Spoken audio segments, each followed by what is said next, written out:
Assalamualaikum warahmatullahi wabarakatuh.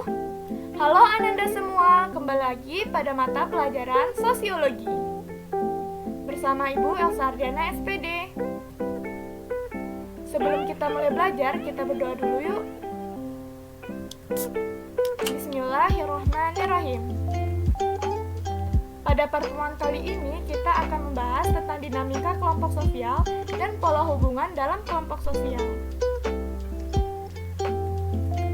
Pertama, kita masuk dulu kepada pola hubungan kelompok sosial. Kita sudah mempelajari berbagai macam kelompok sosial dan terdapat banyak kelompok sosial yang ada dalam masyarakat. Namun, pertanyaan yang muncul, bagaimana setiap anggota kelompok sosial dalam masyarakat itu saling berhubungan? Hubungan antar kelompok mempunyai pola-pola tertentu yang khas. Menurut Michael Button, ada beberapa pola hubungan dalam masyarakat. Antara lain adalah: yang pertama, akulturasi. Akulturasi merupakan perpaduan dua kebudayaan menjadi satu kebudayaan baru, tapi masih mempertahankan ciri khas kebudayaan lama. Contohnya saja, kelompok A dengan kebudayaan A berbaur dengan kelompok B dengan kebudayaan B dan menciptakan satu kebudayaan baru, yaitu kebudayaan C. Akan tetapi, kebudayaan dari kelompok A dan kebudayaan dari kelompok B masih ada di dalam unsur-unsur kebudayaan C. Selanjutnya adalah dominasi. Dominasi terjadi apabila satu kelompok menguasai kelompok lain. Contohnya saja adalah sistem kerja Roidi yang dilakukan oleh Jepang pada masa penjajahan Jepang. Selanjutnya adalah paternalisme. Paternalisme merupakan dominasi kelompok ras pendatang terhadap kelompok pribumi.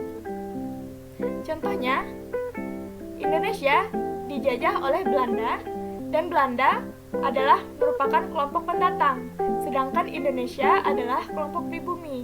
Jadi, Belanda datang menjajah Indonesia dan mendominasi Indonesia. Selanjutnya adalah integrasi. Integrasi adalah proses pembauran dalam masyarakat. Artinya, terjadi saling menerima perbedaan di antara kelompok-kelompok sosial dalam masyarakat tersebut. Contohnya, dalam suatu masyarakat terdiri dari berbagai macam kelompok sosial. Kelompok sosial yang ada di dalam masyarakat ini saling menerima perbedaan yang ada di dalamnya. Contohnya saja, mereka tidak menitikberatkan atau tidak melihat sesuatu perbedaan kebudayaan mereka, tapi mereka berbaur dan berusaha untuk menekankan ego atau menerima perbedaan-perbedaan yang ada. Selanjutnya adalah pluralisme. Suatu pola hubungan yang mengakui adanya persamaan hak politik dan hak perdata dalam masyarakat. Tapi yang menjadi fokusnya adalah kemajemukan kelompok ras, bukan integrasi. Yang kedua adalah dinamika kelompok sosial. Menurut Kamus Besar Bahasa Indonesia, dinamika kelompok sosial adalah gerak atau kekuatan yang dimiliki sekumpulan orang dalam masyarakat yang dapat menimbulkan perubahan dalam tatanan hidup masyarakat yang bersangkutan.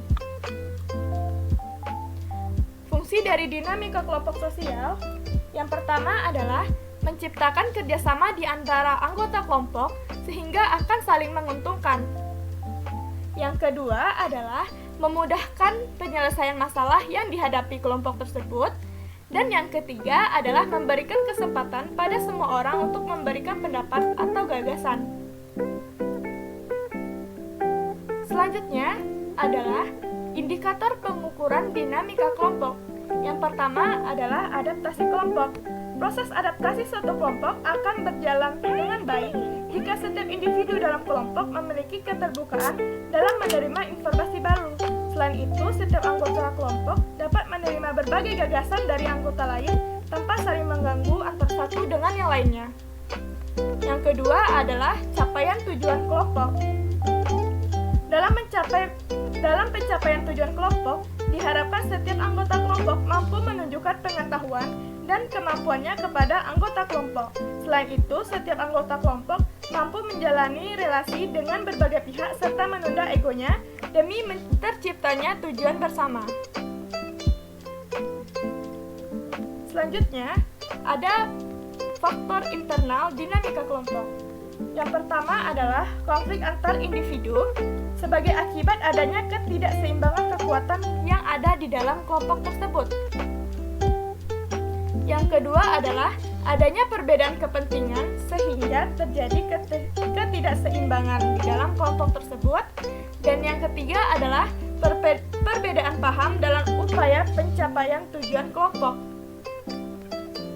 Masuk kita kepada faktor eksternal atau faktor luar kelompok.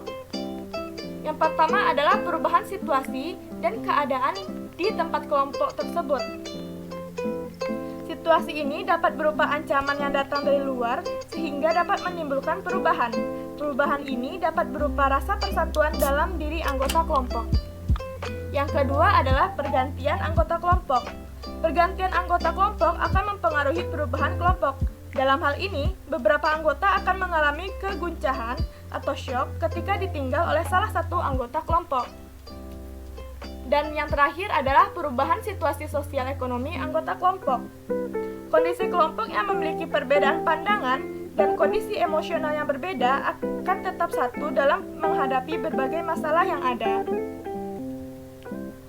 Sekian materi kita pada kali ini. Terima kasih sudah mendengarkan. Bertemu kembali di materi selanjutnya.